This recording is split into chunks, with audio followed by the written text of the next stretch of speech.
Today, we're heading out on a grand tour of the universe, but maybe not the one you think you know. We're diving into a really fascinating, and yeah, speculative, new theory. Now, this isn't mainstream physics, not yet anyway.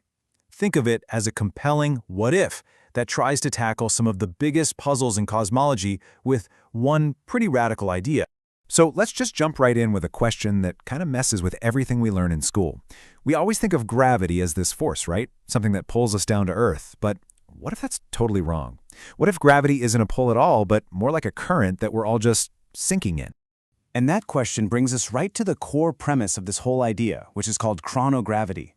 It suggests that there's this hidden fifth dimension. The author calls it psi, and get this dimension acts like a fluid. It's like a current that's always flowing. And in this picture, what we call gravity is just us and everything else sinking or floating in that current. So the key concept here is something called chrono-buoyancy. Seriously, forget about being pulled by mass. Instead, just imagine that everything in the universe is submerged in this giant river of time. Objects with more, let's call it time density, sink faster. It's a really powerful way to think about it, replacing the whole idea of a force with something we all understand, buoyancy. Okay, check out this image, because it really helps visualize how this works. That red shape in the middle? The theory calls that a psi knot.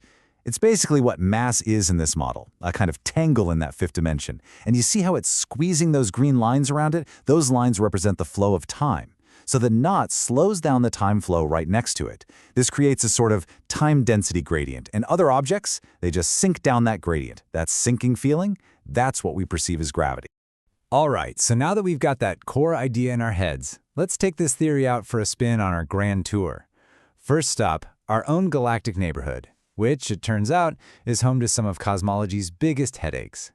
So here's one of those big headaches. This chart shows a huge problem. That dashed gray line, that's how fast a galaxy should be spinning, based on all the stars and gas we can see.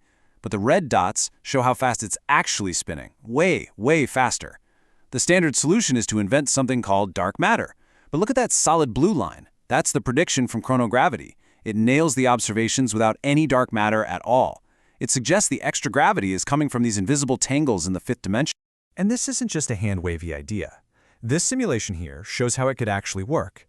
You can see how those psi tangles would naturally clump together to form a halo around a galaxy. Now, these tangles don't have mass like a proton or an electron, but their structure would warp the flow of time, creating this ghost gravity that holds the galaxy together.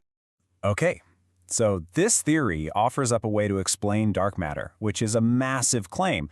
But, it kind of begs an even crazier question. If you can create an effect that mimics gravity, could you also create its opposite?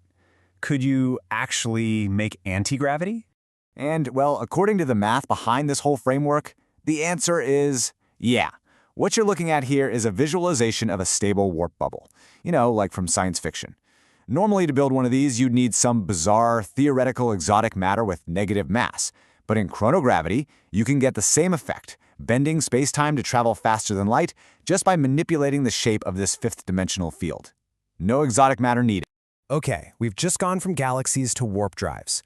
For our next stop on the tour, let's zoom all the way out. I mean all the way out, to the cosmic web, the largest known structure in the universe, to see if this idea can explain not just dark matter, but dark energy too. This table really lays it all out. In our current standard model, right, dark matter is some particle we've never found, and dark energy is some mysterious force we don't understand. But in chronogravity, there are actually two sides of the same coin. Dark matter is just the effect of these stable, complicated tangles in the fifth dimension holding stuff together. And dark energy? That's the effect of simple, expanding anti-knots pushing everything apart. I love this quote from the source material. It's just a perfect way to picture it.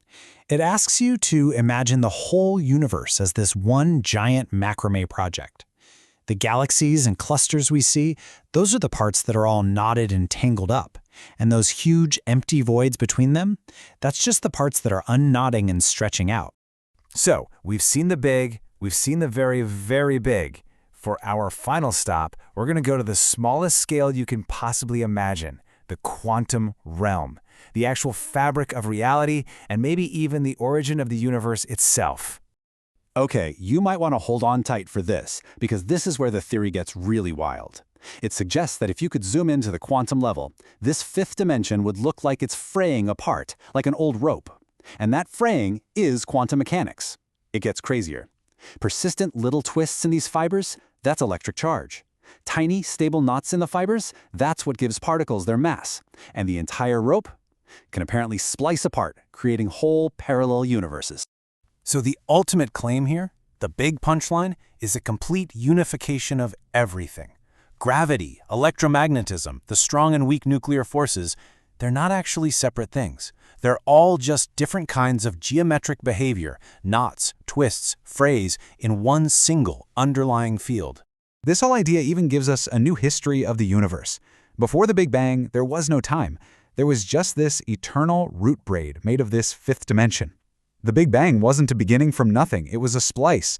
The moment our particular thread of the universe snapped free and started to rapidly unknot, which is what created a space-time we live in. Now, that is a wild, sweeping, epic story. It connects quantum mechanics all the way to the multiverse. But we have to pull it back down to Earth for a second and ask the single most important question. Is any of this actually science? Or is it just a really cool story? I mean, can you even test it? Well, remarkably, the answer is yes. The theory makes several really concrete, testable predictions that are different from what Einstein's general relativity predicts. For example, it says that gravitational waves from black holes merging should show up about 0.3 milliseconds earlier than we expect. It predicts that our best atomic clocks should be able to spot tiny glitches in the flow of time, and that future gravitational wave detectors could see a unique signature, a special kind of asymmetry in the waves. And this chart right here is a forecast for one of those future detectors, a space-based one called LISA. Now, the details are pretty technical, but the main takeaway is that this thing should be sensitive enough to either find the exact gravitational wave signal the theory predicts or rule it out completely. So this whole grand idea could actually be put to the ultimate scientific test. We're going to end with this last quote from the researcher. It just captures the beautiful, strange, and honestly profound core of this chronogravity idea. It's a theory that reframes everything we think we know, from why an apple falls from a tree to our cosmic origins, suggesting our entire universe might be just one single thread pulled free from some infinite, timeless tapestry. A truly mind-bending idea to chew on.